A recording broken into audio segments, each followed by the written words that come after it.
discussions on topics affecting Hawaii's youth, ohana, and community. Aloha mai kako, and welcome to another segment of Hale Kipa's Kukakuka, Respectful Discussion. Today we're going to be talking about sexual exploitation impacting Hawaii. And with me, I have two wonderful guests. This is Ashley Maha'a and Leinani Yahiku. Both of them have lived experiences around sexual exploitation. So I just want to have us take the time to get to know them a little bit better. So Ashley, hi, how are you? Aloha.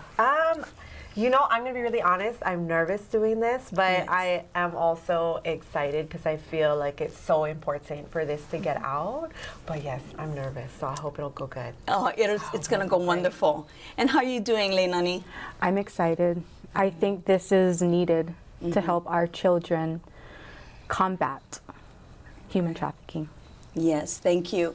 And you know, as those of you who've been following us with Kukakuka, this show is really about educating our community about those things that's impacting not only Hawaii, but our youth, right?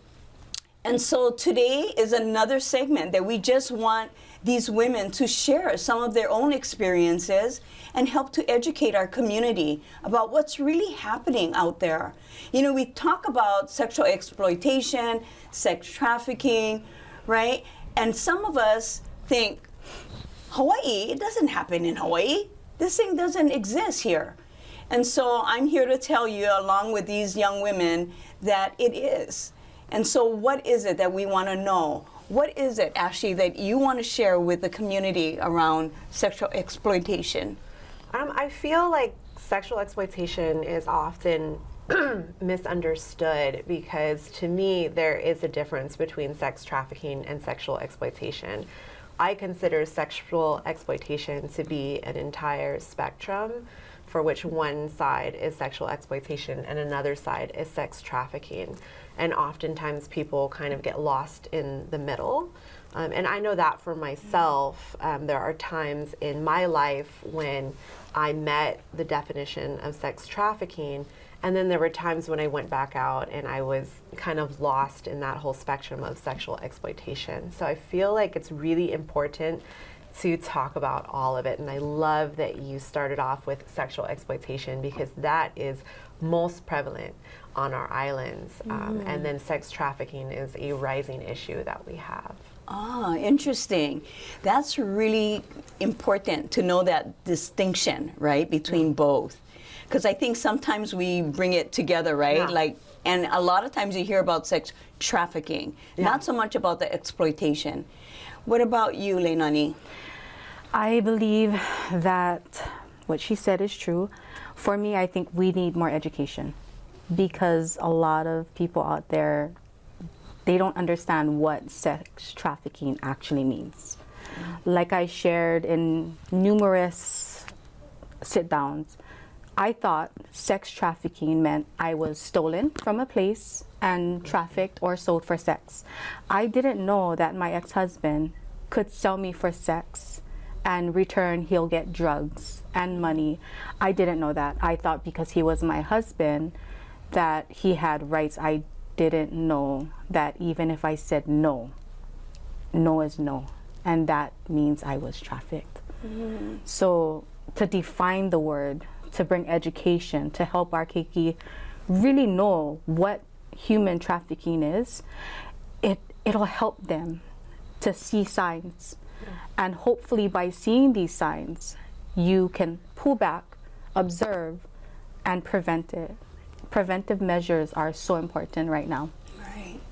Well, thank you for sharing, you know, because I think it's really important that people hear from those who have lived experiences, right?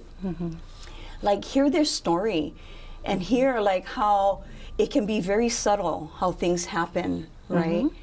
So I'm just going to ask you, and thank you for your courage and your boldness to be able to be here, first of all, today, to share those stories with us. Ashley, how did it start with you? So I feel like for me, I was always a kid that felt things very deeply. I was very emotional. I could have been described as dramatic, and I felt a sense of not belonging within my school and my community, and just very lost. And so I would experiment with different groups and different identities to try and figure out, like, who am I, which I think every teenager kind of goes through. And unfortunately, someone had kind of seen this very lost and confused person, and they also recognized that part of that lost piece of me was that I had experienced trauma. And so they kind of came into my life when I was a senior in high school and introduced me to this world of trying to figure out how this world of drugs and the sex industry, and I was just very overwhelmed, and I was very much in over my head, and I think that I lost myself even more because for me, I would never have described what happened to me my senior year of high school as sex trafficking. I would have told you I was experiencing teen dating violence. I would have told you that I was a runaway. I would have told you that I was experiencing drug abuse. And because that piece that I held so close to me, the sex trafficking piece, I couldn't even admit that to myself when I was a teen. And so I just kind of like blocked that piece out. And from the outside, I think what people did see wasn't a sex trafficking victim. They saw, you know, a girl who was running away when she had a home. They saw someone who had, you know, I went to private schools when I was younger, but I was failing out. I was not going. I was a totally different person. And I think it was really hard to identify that sex trafficking piece when I was in it, and I didn't identify for years afterwards. And then after that piece, I never got healing because, like I said, I could admit to everything from the domestic violence to the drug abuse, everything, but being in the sex industry, I absolutely would not admit that to anyone.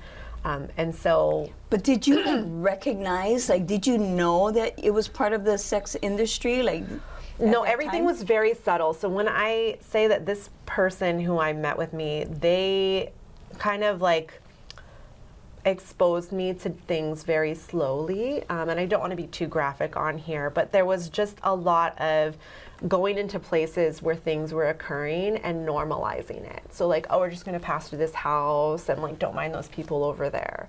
Or we're just going to go to this strip club and we're going to walk through, and just like little bit by little bit.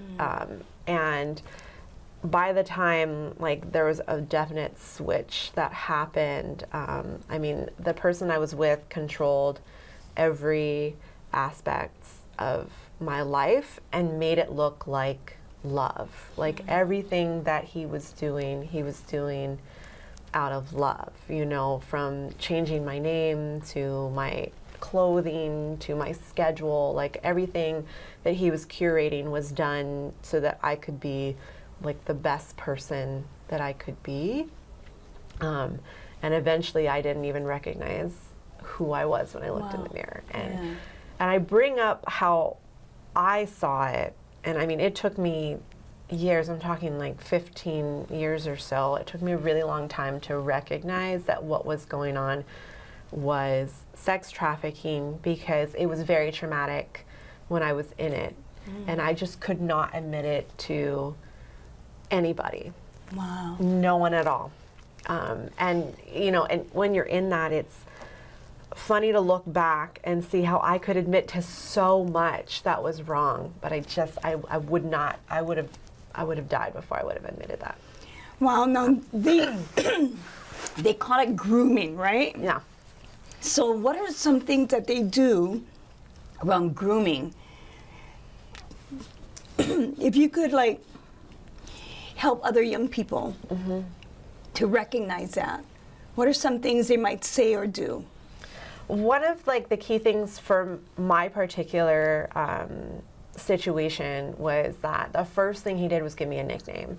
And then everyone would call me that. And it was just like this shifting of the identity. And for me also, I, would do things like I caught the bus to school, and he'd be like, that's crazy. I'm just going to drive you. Like, why would you catch the bus when I have a car? And just little bit by little bit, he made my world very small. And it was kind of like his world. And I saw that as love. And then just the introduction to parties where very explicit things were occurring. And people were doing drugs, but he would never do drugs. He would never let me do drugs. It was very much like, oh, this is just this world, and like, we're not in it. But it was just the grooming part was introducing me to things and normalizing it. So eventually, after a few months, we would walk into a party and I wouldn't even blink an eye. I'd just be like, oh, there's, things that are occurring, or this is normal. And so that was part of the grooming. And a lot of it was like, how he grooms me psychologically was when people would question our relationship, he would constantly say that no one understood it because our love was so intense that most people would never experience that love in their lifetime. And if you're a teenager or even an adult and someone tells you that, that's really powerful to think that, you have this twin flame epic love story and people just don't understand it because they're not really in love. And so that was a big part of the grooming in that particular sense. Thank you. What about you, Leinani? And what are some things that happen that you could share that could help someone that you think that might have been in that situation similar to yours? Well, my situation was completely different, and that's why it's important that we do come on here and share, because it's not a box. You cannot put human trafficking in a box. For me, I was with my husband for almost 20 years, and I did love him. He was my best friend. He was that person that I told my deepest secrets to. He was my world. But unfortunately, when drugs come into play, you are no longer your own. And I wanted to save my husband. I loved him. He meant everything to me. Remember now, he was my best friend. And I thought that if I loved him enough, just enough, that maybe, just maybe, I could help him. I didn't realize that while I was trying to save him, I was losing myself. And I really want to point out what she said. It starts off slow. It really starts off slow. I didn't just get trafficked. In fact, I didn't know I was getting trafficked until a detective told me I was trafficked. So it started off for me where he would beg to have threesomes.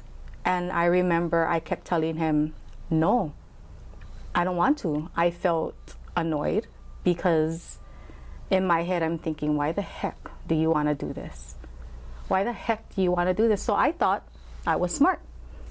I thought, okay, I'm going to choose the most handsomest guy, and this is going to teach you a lesson. Well, it didn't. It bit me on my butt. And so fast forward, I ended up leaving him because he did abuse me in front of my daughter, and he almost took my life. But at that time, I didn't know that he had already been seducing other women. So he had already had a charge on him for prostitution. He purchased the undercover cop. I didn't know that. That's the reason why my TRO was granted, and having a 50-year TRO is very rare, but I was granted it. I was just thinking, oh, awesome, I got this.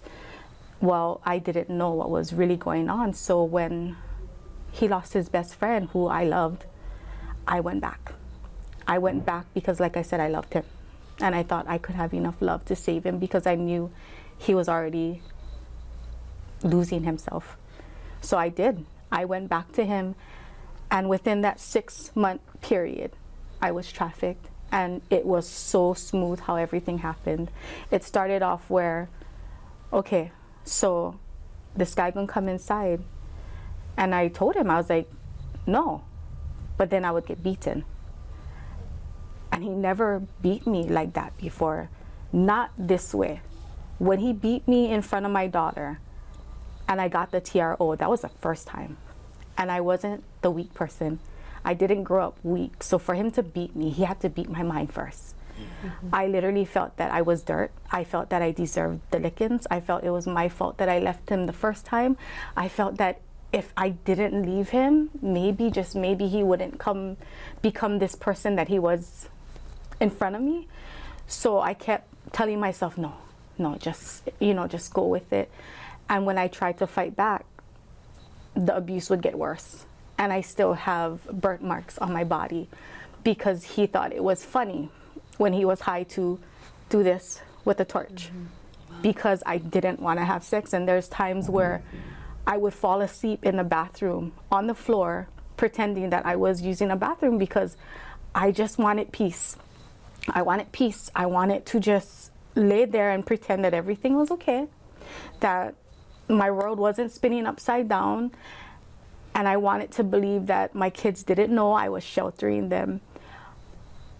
But everything that I thought wasn't reality. And the reason why we are here today, I'm here today, is because if I had known back then what trafficking was, I would have known to seek help. I didn't know. I noticed that when he would sell me, he would come back and he would have a lot of money. All of a sudden, he has a bag full of brand new clothes. All of a sudden, I noticed he has a lot of cash that he can go purchase drugs. And one time he slipped. This is how the detective connect things. He slipped because he was so frustrated. I told him, you have to beat me. I'm not gonna go down the road. You're gonna just have to beat me. I'm gonna take it. And there was times I would do that, just beat me up already, get it over with. But he was frustrated. So he put down his phone. He said, look. And on that phone, there was drugs and cash, a large amount. And he told me, this is what he's willing to give. All you gotta do is go down the street. And I told him, no, you're gonna have to beat me up. You're gonna have to beat me up. I'm not going. So when I did go to the detectives, unfortunately, it was because of my children that I had to go to the detectives. But when I did, and I explained everything to them, they let me know that was trafficking. And my whole world just, it felt like it was falling apart because I didn't know. The reason why I go out and I educate, the reason why I started my business Healing Through Art, the reason why I put myself through school was because I needed someone to tell me. I needed someone to tell me, Leinani, this is trafficking. Leinani, what he's doing is not love. I love this man, but what he did to me was not love. And when you cannot love yourself, you're not able to love anybody else. And I couldn't connect at that time. Today I can. But being the person I am today, I'm able to look at signs. I'm able to see what I need to avoid. And when I go out and I educate children and I educate people, I help them to notice certain things that can help them, preventive measures. Like how she said, I mean, for me, having Ashley come into my life was amazing because she created this business that was needed. I wish I had her when I was being trafficked, because if I had her when I was being trafficked, I wouldn't feel so lost. I thought Survivor was everything, and she told me, no, it's lived experience expert. So thank you so much, Leinani. Ashley, what about you? Like, what motivated you to get out, or how did you get out? So I left that trafficking situation, and honestly, I credit it to having a really strong family, and also HPD was involved in my case, not for trafficking, because like I said, I would not have been identified within that.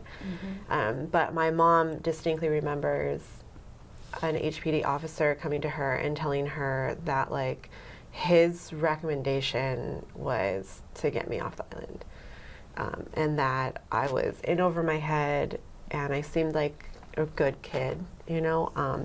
And so she kind of took that really to heart, and she was like, I think he's telling me that this could be the last interaction. The next time they come, it's probably to say that I've died. And that's kind of like what she felt. And so my family really pulled together to get me off this island, and I went to Washington State, and I wish I could say that I got healing and I went on and never looked back. But I got healing for the drug abuse, but I never healed that piece that I couldn't admit to. And that trauma sat within me. And I re-entered into the industry through bikini coffee stands and clubs. And I entered this world for so long in commercial sexual exploitation. And I would not tell anyone. I didn't tell anyone for so long. I would work a lot of square jobs being like the mall, or I was a CNA for a while. So I would always have this square job, but I just couldn't leave that part of me behind. And a big part of that was that I really felt that that was what I was worth. And I found a lot of identity within the industry, and I found an acceptance that I didn't feel in the normal world. I felt like there was this piece of me that I could never tell anyone, that no one would accept. And I had found these people that would within the commercial sex industry. And it was really hard living in that duality for so long. And then it took me years after I stopped. And the reason I stopped in that whole industry was I was doing a car show, and I had a daughter at the time. And I saw her in the mirror, like posing, you know, and she had also taken a photo that I had done with her to preschool for show and tell. And it was not appropriate.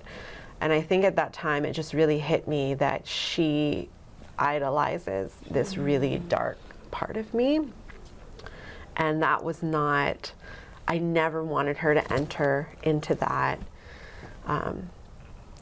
industry in any way that I did. Because I entered it and it was trauma from the start, and it just kept being very traumatic for me. And so I wanted her to admire something beautiful, and I did not feel that what I was doing was beautiful. And so she was my motivation to just love myself enough to leave, because I really felt like, yeah, there was just a part of me within that industry that I felt seen, but I did not love myself. It's interesting that both of you mention your children as being part of your motivation. Yeah. If you could share anything about this topic to the community, what would that message be? And if you don't mind talking to the camera and share, what is it that you would want them to know? So for me, I want you to know that it's okay to ask questions. It's okay to feel like you don't know the answers. It's okay to seek help. And it's okay to acknowledge what you went through. There's a lot of times we just assume, but assuming can get you into trouble, and unfortunately it can get you killed. So if I can say anything, it's to ask, to reach out, and to make sure that you don't hold everything alone. Don't hold that burden alone. Go out and look for someone who you can speak to. Thank you. Great message. What about you, Ashley? I have a hard time with this. I feel like if I have anything to say, it's just care about each other. Sex trafficking and sexual exploitation thrive because we do not take care of each other as a community. People prey on those in poverty, they prey on those with substance use issues, they prey on those with mental illness, they prey on those with disabilities. And if we can come in and be the first step to help our own community, we can kind of intercept those vulnerabilities that traffickers prey on. So if anything is just care about each other. I can tell you, when I was a trafficking victim, that I felt so worthless and embarrassed and ashamed and all the things. And it does no one any favors if you also look on people within that industry with shame and worthlessness. I already felt that. What I needed was someone to say that I mattered and that I was allowed to exist in this world and that I was loved in a very genuine way. Oh, wow. Those were two very beautiful messages. Now, you both mentioned that you're part of something greater now. Can you share what you're part of and what are you doing? Yeah, absolutely. Like I'll do it. So for me, I always talk about how I found community and identity within sexual exploitation. And sometimes when I tell that to people, they find that very surprising, because when you think of sex trafficking, you think of isolation, you think of separation, and what I found was community. That's why I stayed for so long, and I understood how that was a curated community. Like, we bonded over things because that's what the community does to kind of keep you there. And they create these issues and barriers for you, so you feel very stuck. And it's kind of like that gang mentality, right? Almost like a gang. Well, it's a very, like, we were, I hate saying like street mentality, but we would have done anything for each other. They understood me in a way I felt no one else could.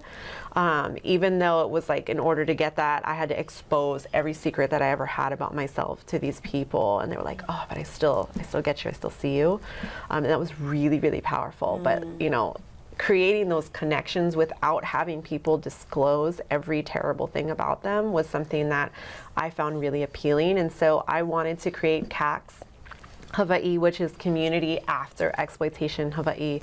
And we say after exploitation because we allow a community for everyone who's involved with the commercial sex industry or trafficking, or even those who are currently within it, because we want people to know that, like, we will be there for you regardless of if you're exiting at this very moment, because we just want you to know that, there's a community afterwards. And so that was kind of what we started, and it's just blossomed into this really beautiful thing where we want to help people, just move on in their careers, create businesses for themselves, be the speakers and, the wonderful community advocates that we know they can be. That's great. And what about you, Leinani? You mentioned that you're part of Healing with Art, or Yes, I think that's how we found each other. Because I'm so sorry.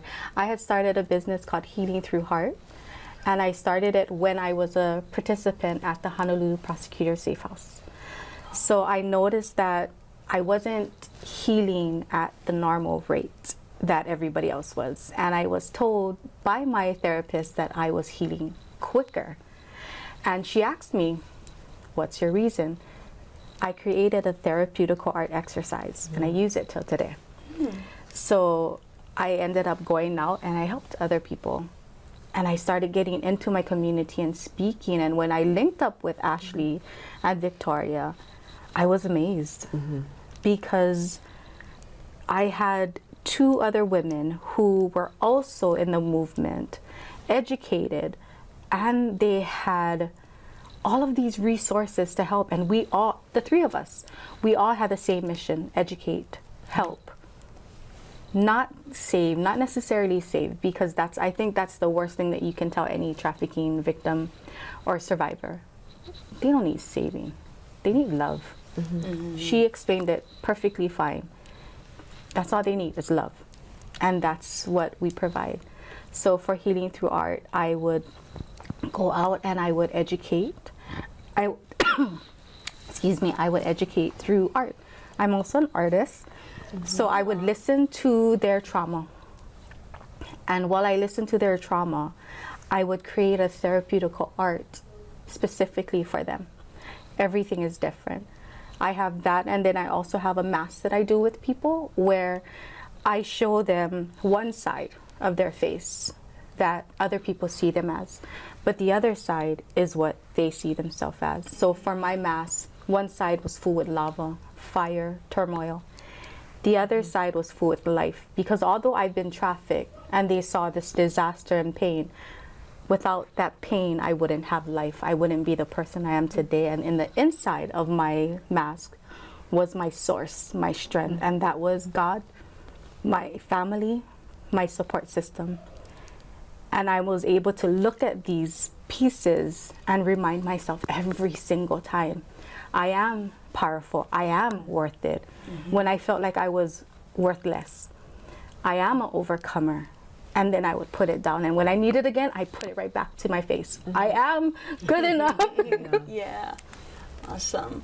So, as you know, Hale Kipa also has a shelter for young people, you know, under 18 who have been sexually exploited. And we also, you know, provide some, we call them like advocacy, right, going out. Now, when you decided to get out of it, or even like while you're in it, resources out in the community, can you share a little bit about what resources were out there for you? And also, I want to hear from both of you, what was missing? What would have helped, you know, you to heal? Well, fortunately, I had Susanna Wesley, and they helped to connect a lot of the dots. They helped me to see that there were other survivors out there, and they helped me to see that we all don't look the same. I am still really good friends with one of them, and she was young. She was very young when she was trafficked. And there was a way older lady, and she had everything going for herself, but it was hard to get out of the game.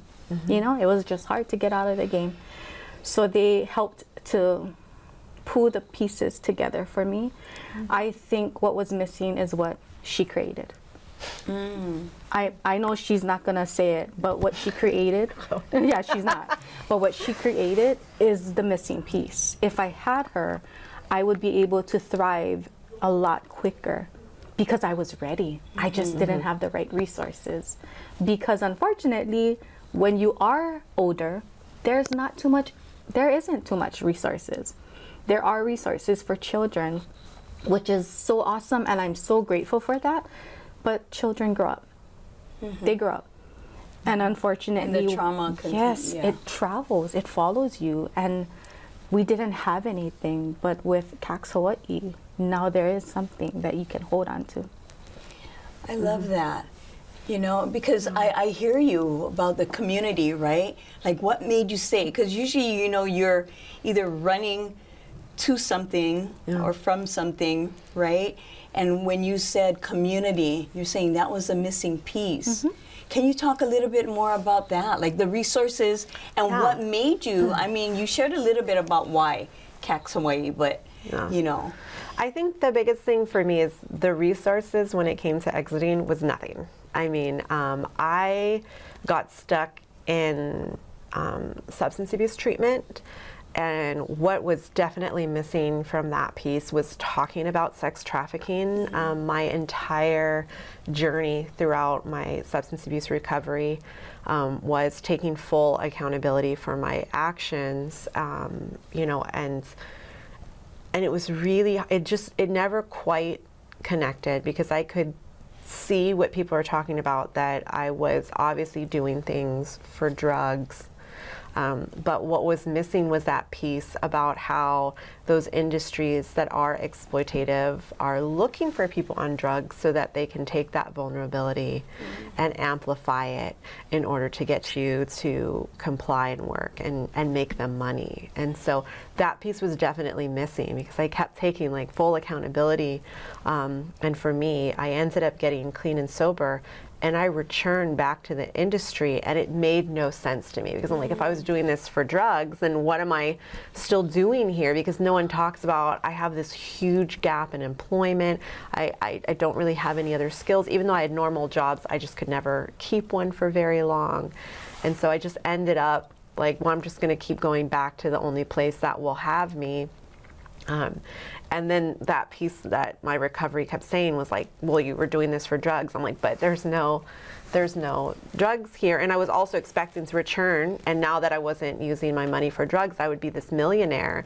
And that's when I really understood just like, I was never going to get ahead in that industry, because in order to be in that industry, you actually pay a lot of people around you. And in no other industry does that happen. I don't, have a regular job and take whatever I make and then distribute it to the people around me, like my manager or this person or that person, for helping me to do my job. And you see that in the commercial sex industry, you see that in the entertainment industry, you see that in the music industry, where all three of those industries, what they have in common is that your whole paycheck, you as, the talent, you will never keep all that money. Wow. There's a so whole you're like sharing it you with share all it. those that's helping. Yes, but because the commercial sex industry is so stigmatized, you end up paying out so much more. Wow. And you feel so much shame if you can't, pay that out. And so for me, it just felt like I just need to get out of it. And there was no resources. And so CACs, what I started doing was collecting like every resource I could find. So I started finding scholarships for people who were sex trafficked. I started finding flexible cash funding for those who were in intimate partner violence relationships, cash grants for people who have been in the commercial sex industry or currently or past. And I started kind of like collecting this entire Rolodex of resources, and that's what I want to share with my community. So everything that we have, it's not just like me sharing what I have. It's like, if you need a laptop, I'm going to go through like my entire resource deck, and we're going to find you that laptop so you can go to school and you can, do what you need to do. So that was kind of like, we're creating a community and also shared resources and shared community. So are you a nonprofit? Like, what if someone wanted to give to either one of you, right? So, like, they want to share resources, and how that was a huge struggle. And everyone kept saying to be a nonprofit, but within the industry, I never owned anything. And a nonprofit is not owned by us. It's owned by the community. And I was like, I want to own this. I want it to be a legacy for those who enter. I want it to be profitable at some point. I don't know how I'm going to do that, but that was just my goal. So right now we are a social enterprise, and people can donate. Instead of like donating cash, they can donate time, space, resources that you have. If you are a business and you could do a master class, or you wanted to, have someone come in and learn from you as an apprentice, like, we absolutely welcome that. Or if you are an organization and you're like, I actually have scholarships, we definitely partner with everyone in that way. But I think like my goal was to somehow make this something that we owned, that we were true CEOs and executives. I love that. That's great. Yeah. And so it's CAXHI, Yeah. right? And it should be under your name on the screen. And then yours is Art Through Heart? Wait. So it's actually kind of funny because it started off as Healing Through Art. When I was in the prosecutor's safe house, I just created art and I provided my therapeutical art exercise. However, I had someone tell me, hey, Healing Through Heart, and it stuck. It stuck. So I kept it at Healing Through Heart, and I made my business. I love it. Okay, well, you guys have seen, you've heard. They have organizations that could use your, kokua. If you feel moved to share, please reach out to these women. I also wanted to ask you, like, I know that Susanna Wesley, right, and Ho'ola Napua. We do have the shelter, Pro Haven. Hale Kipa, once again, does a little of that as well. We're all trying to do our part. Ashley, you had shared one time when I met with you, you were talking about how, and you mentioned it again, about how you know, you go through these programs, but they don't teach you another skill. So when you come out, it's like, what do I do after, right? And so that really resonated with me, you know, like, what else are we, you know, you're taking something away, or you're kind of talking them out of this, right? But then what are you replacing it with? Yeah. And so, like, having workforce development, teaching these women, you know, and young men, right? Yeah. Men too are involved, young boys, we know, a different skill so that they can live, right? A different lifestyle. So that was really important, and we're I know at Hale Kipa we're working on that right now. We're trying to create, you know, something that is, you know, maybe different from what other nonprofits are working on as far as workforce development. But I love what you guys are doing with entrepreneurism. It sounds like, you know, like really having them create their own, like bringing their vision to light. Right, and how you can help them with that, like even like with yours, right? It's like you can be your own boss, because you guys, you know, so a lot of our survivors or those with lived experiences, they're business people, right? They have that business mindset. So I love that. Yeah.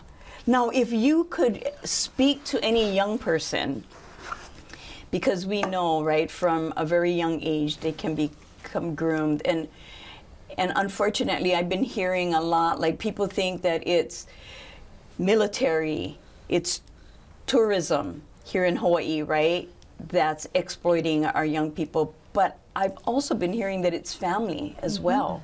And you know, you shared too, your relationship, right? So what is something that you can share with us around your thoughts about, like, what can we do to help protect our young people? Okay, this I'm going to talk to you folks. Okay. Open your mouth. See, we're told, hamau kaleo. We're told to not say anything, to keep everything in the family. Do not do that. If someone loves you, they're not going to do that to you. And unfortunately, when drugs are in the play, they're not the same person. So open your mouth. Say something. Yes. Yeah. Who could they come and see?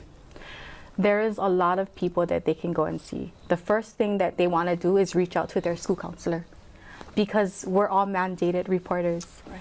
And the school counselor is mandated. They will have to make sure that child is kept safe. It's not easy coming out and saying it to your parents. Trust me, it's the hardest thing that you can say as a child. But if they can go to someone in their school, it's a lot easier, and that person can connect them with the right resources. Thank you. Yeah, it's really important, right?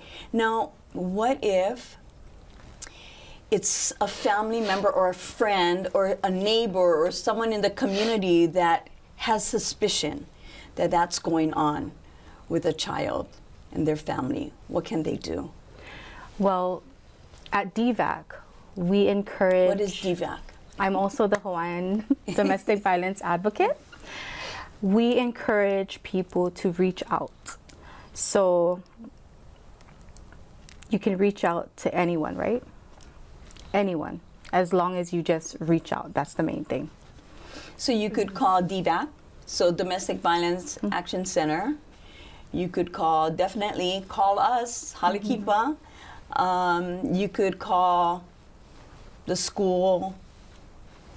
What about Honolulu Police Department, Maui Police Department, any police department? I think calling CWS might be better than that. Okay. Because it's an assumption. So everyone knows that assumptions will not get you far. It's an assumption. There needs to be facts for the police officers to do anything. So what happens is when they go ahead and they contact the officer discourages them because they can't do anything, and they look like the bad person. That person calling is discouraged. We don't want them to be discouraged. Right. We're trying to empower them. So if they assume something's going on, they have to reach out to the right person. So CWS, Child Welfare Services. Okay. What would you say? Could you repeat the question one more time? Oh, okay. I'm so sorry. Like if there was a young person, Yeah. right? Because a lot of times we assume that it's, like I said, the military, or if Yeah. it's, tourists. But then we've been hearing that it's family too, Yeah. right? It's family, friends. What would you say if you had suspicion? Who can they reach out to? Who can the young person reach out to? Yeah, I feel like what I do with my own kids is that I talk with them a lot about hierarchy within their schools and systems so that they have that understanding that no one has ultimate authority over them. And so I teach this to kind of all kids. We're just like, if you're having a problem with your teacher, having them understand where their next step to go is, like maybe the counselor. Okay, I'm having a problem with my counselor. Where do I go next? And then you go to the principal. Like a flow chart. Yeah, and so, but I instill in my children that idea that there's always somewhere to go, and you just keep going, because I feel like predators, or people who prey on people, they give that perception that they're the ultimate authority, like there's nowhere else this person can go. And I mean, even with my children, like if you're having a problem with police, like there's always, a place within the police department that you can make complaints. There's always someone else, like you just keep going. And even if my kids were having a problem with me, I'm just like, you go to a counselor, go to a therapist, like you should be able, like she was saying, to say something. And I always instill that. And then what we can do as a community to help kids understand trafficking is to help them understand what their rights are. Because if you don't know that something is wrong, you can't go to someone and be like, I feel like something, like I don't feel right about this. But if I don't have the language to say, like, I remember hearing that this person isn't supposed to touch me or film me or anything when like they're that. learning in elementary, right? Good touch, bad touch. Yeah, but like, like expanding on their rights, I feel like that's really, really important, is just, understanding that hierarchies and understanding their rights is something that we can do. And other people who interact with youth, I always just have to add, like, please be joyful in interactions. My life was depressing within my relationships, and I remembered those interactions with teachers and counselors who were joyful and brought a happy attitude, and that like really kept me here. Every day was just like having those joyful interactions. And so like, I know we're talking about really heavy things and we're talking about all these really scary things, but don't forget as a community member to just exude joy and a kind word or anything to people, because you never truly know like what they're going through. And that really helped me. Like sometimes it wasn't always someone like taking me out of a situation, it was just someone who had a pleasant face for me, and some type of joy. But yeah, that's a great reminder for all of us, in the community, to just be open, right? Be kind, be gentle, and never assume that you know or understand what's going on in your child's life, your student's life. Now, parents who don't, you had shared with your own family and yours, like when you said that you found out that you were actually being trafficked, like, oh my gosh, right? Like, what can parents do? You share about like the love, the sense of community, right? That's what they're looking for. That's what they need. Like, what can our parents do to ensure? Like you shared what you're teaching your children and how they can seek help. Like for those parents who are watching right now, what can they do for their own child and family? I think this also goes back to the question that you started off with, and my question to that is, who would be the one assuming? So if it's a child assuming, then they would have to go to someone in their school, someone that they know they can trust, right? But if it's an adult that's assuming, that's when it becomes different, right? So as parents, we need to be mindful of certain things, right? We look at certain things and we have to understand that if we just found out that our baby was trafficked, that's what you're asking, correct? I just found out my baby was trafficked. They don't need me to wallow in pity, because like she said, we don't want that cloud over our head. We already have so much that we're dealing with. I can speak from my family. My mom is my queen. She's my everything. My mom and my two sisters, I don't think I would have the strength without them. They just loved me. When I was being trafficked and I was trying to escape, they're the reasons I was able to leave. My car battery was taken out. I couldn't start my car. And we had gotten into a fight with my sisters and I, so my ex-husband thought that I wouldn't reach out, and I did. Because what he didn't know was my sister came to me and told me, I love you, Nani girl. See, that's how you know you really know me, because I go by Lane Nani now. But if you know me, you'll call me Nani girl. And she told me, I love you, Nani girl, no matter what. So I knew I could reach out to her. When I reached out to her, there was no questions asked. I called one of my sisters. I said, come get my baby, please. No questions, okay? No problem, I'm coming right now. Mom, come pick me up.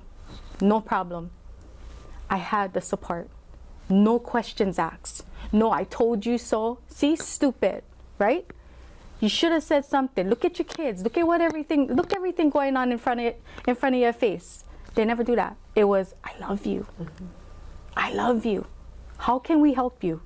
How mommy can help you? My mom would come to the prosecutor's safe house every single week, her and my daddy.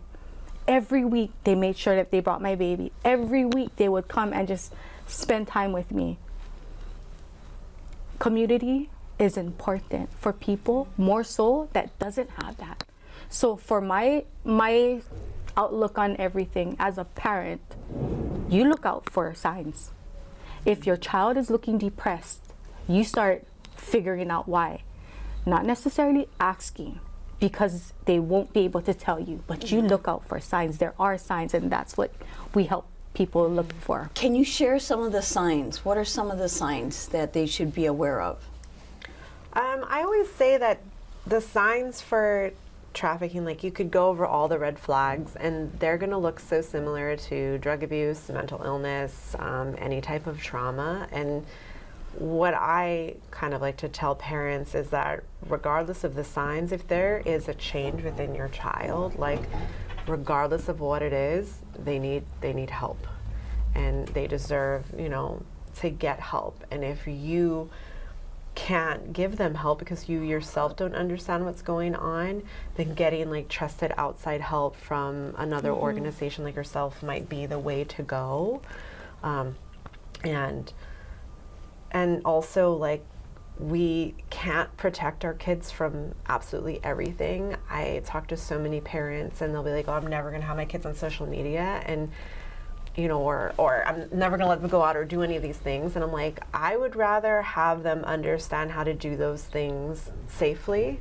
Like, how can you utilize social media in a safe way? What is unsafe? What do you look out for? How can I, like, what is my game plan at a party? Like, what should I do if someone's overdosed? Go over a lot of situations, like, what do I do if I'm at a place with friends and they don't want to leave and I feel like I need to go? And, like, kind of going over things so that your child can be safe. And then also, I feel like we as parents need to also think about other people's kids. I mean, like, I can worry about my kids all I want, but I would hate to drop the ball if my kid is hanging out with someone else, and I'm so worried about my own kid that we leave that other one in the dust. Absolutely not. I train my own daughter, like, if you're at a party and you go with someone, like, don't leave them. And that doesn't mean like you stay in a bad situation, but it means that if they don't want to leave, you call a trusted adult and you explain what's going on so that we can get that other kid help too. Like, you're not just like, oh, well, I hope I hear from you in the morning. Right. You know, and so I'm a big person of like, I'm going to look out for my kids, and I'm also going to look out for my, you know, for other people's kids, and just, and, you know, talk to my daughter a lot about how like we never really know what someone's going through, and thinking about, you know, other people in a way of compassion, even when they're doing something that might be suspect to, you know, even my own child, where I'm like, let's really think about this, and like, you know, what can we do if that person is going through something? And what I feel has been really helpful is explaining that to my child. She comes to me and asks in moments when she's like, hey, this is really strange, you know, and I always tell her, like, tell it to me, give it to me, and then you don't worry about it because you're a kid. Like, you give this information to me, and then I'll deal with it, and you can just like move on with your life. And it's helped where she comes to me and surprises me in so many ways that I have no doubt like she's out there and she's being really safe. You know? Love it. Well, we have like a minute left, right? This is such a great Kukakuka. I love this discussion. Last words, any of you, either of you. I think my last words for parents: love your kids.